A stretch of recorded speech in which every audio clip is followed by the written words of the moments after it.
भारतीय संविधान के भाग 2 में जिसका वर्णन है नागरिकता में, आज हम लोग नागरिकता के बारे में संबंधित प्रश्नों को हल करेंगे। ठीक है, तो नागरिकता का प्रावधान किस भाग में है? तो भाग 1 में है। भाग 1 में क्या है? संघ व राज्य क्षेत्र। ठीक है, जबकि भाग 2 में नागरिकता का प्रावधान है। तो आपका उत्तर ये हो जाएगा भाग 2। ठीक है, भाग 3 में जान लेते हैं क्या है। तो भाग 3 में मूल अधिकार है। भाग 4 में DPSP है, directive principle of state policy. ठीक है, वैसे हम लोग जान लेते हैं संविधान में 22 भाग है, 12 अनुसूचियाँ, 395 अनुच्छेद है। ठीक है, नागरिकता का प्रावधान किस अनुच्छेद में है? तो नागरिकता का प्रावधान भाग 2 में हमने बताया, भाग 2 में नागरिकता का प्रावधान अनुच्छेद 5 से 11 तक है। ठीक है, अब जान लेते हैं कुछ और बारे में। जैसे अनुच्छेद 1 से 4 के बीच में भाग 1 में वर्णन है। ठीक है, संघ और राज्य क्षेत्र के भाग में। और अनुच्छेद 36 से 51 भाग 4 में वर्णन है DPSP में। ठीक है, अनुच्छेद 51 के जो है भाग 4 क्या में वर्णन है। ठीक है, 42वें संविधान संशोधन 1976 द्वारा इसे जोड़ा गया था। यह मूल कर्तव्य है। ठीक, नागरिकता प्राप्ति के कितने तरीके हैं? तो नागरिकता जो प्राप्ति के तरीके हैं वो 5 तरीके हैं। तो इसमें से आपका उत्तर हो जाएगा इनमें से कोई नहीं।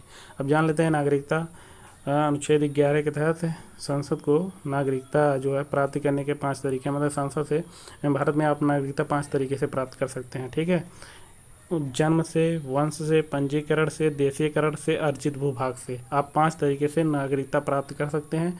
अच्छा, जान लेते हैं समाप्त किस तरीके से हो सकता है। तो 3 तरीके से नागरिकता समाप्त भी हो सकता है। जैसे स्वतः त्याग देने से, किसी अन्य देश की नागरिकता ले लेने पर, और संसद द्वारा विधि बनाकर समाप्त करने पर। ठीक है, तो 3 तरीके से नागरिकता समाप्त हो सकती है और 5 तरीके से नागरिकता मिल सकती है भारत की। ठीक, नागरिकता के प्रावधान में संशोधन कौन कर सकता है? तो नागरिकता हमने पहले ही बता दिया है कि संघ सूची के विषय अनुच्छेद 11 में बताया गया है, और यह संसद इसमें संशोधन कर सकती है और कोई नहीं कर सकता है, वो भी राष्ट्रपति की पूर्व सहमति से। ठीक, भारत की नागरिकता किसके समान है?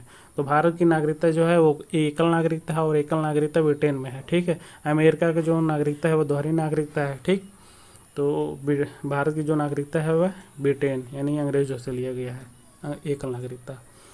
नागरिकता के अनुच्छेद कब लागू हुए थे? तो नागरिकता के जो 16 अनुच्छेद थे तो 1949 को ही लागू हो गए थे। तो आपका उत्तर हो गया। लेकिन 1950 के बारे में भी जान लेते हैं।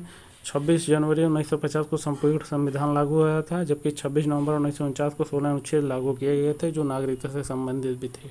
ठीक है, नागरिकता पर व्यापक अधिनियम कब पारित किया गया है? अधिनियम का मतलब विधि बनाया गया कब? तो 1955 में बनाया गया था। अनुच्छेद 11 में बताया गया था, संसद ने बनाया था। ठीक, नागरिकता अधिनियम 1955। ठीक, किसी स्थिति में नागरिकता वंचित की जा सकती है? पूछ रहा है कि नागरिकता का समापन कैसे हो सकता है। तो निर्वाचन के दौरान गलत है, युद्ध के दौरान गलत है, आपातकाल के दौरान गलत है, यानी इनमें से कोई नहीं होगा। UPPSC में क्वेश्चन पूछा गया था। ठीक है, तो नागरिकता जो है वंचित 3 तरीके से की जा सकती है, संसद के द्वारा, या स्वतः त्याग देने पर, और दूसरे देश की नागरिकता ले लेने पर। 3 तरीके से वंचित की जा सकती है, इनमें से नहीं था तो इनमें से कोई नहीं। आपका उत्तर हो जाएगा। पाकिस्तान से आने वाले नागरिकों को कैसे मिलेगी? माने पाकिस्तान से जो आने वाले हैं उनको नागरिकता कैसे मिलेगी? अनुच्छेद 6 में बताया गया है। ठीक है, और अनुच्छेद 5 में बताया गया है संविधान के प्रारंभ में नागरिकता के बारे में। ठीक है, अनुच्छेद 6 में बताया गया है कि पाकिस्तान से भारत आएंगे तो उनको नागरिकता के बारे में अनुच्छेद 6 में बताया गया है, जबकि अनुच्छेद 7 में बताया कि भारत से पाकिस्तान, फिर पाकिस्तान से भारत आने वाले लोगों के बारे में नागरिकता वर्णन भाग 7 में है, अनुच्छेद 7 में, सॉरी, अनुच्छेद 8 में जो है भारतीय मूल के व्यक्तियों को नागरिकता से संबंधित वर्णन बताया गया है। ठीक है, नागरिकता संशोधन अधिनियम 2019 में कितने समुदाय का वर्णन है? तो नागरिकता संशोधन अधिनियम जो है इसमें जान लेते हैं, इसमें 3 देश शामिल है। ठीक है, और ये तिथि जो है 31 दिसंबर 2014 के पहले जो ये 3 देश हैं, 3 देश कौन कौन से हैं? तो पाकिस्तान है, अफ़गानिस्तान है और बांग्लादेश है। इन देशों से अगर 2014 के पहले भारत में आकर कोई बस कर रहा होगा, ठीक है, तो उसे नागरिकता दे दिया जाएगा। ये किसके तहत है? तो देशीयकरण के तहत है। ठीक है, और ये 6 समुदायों को देंगे।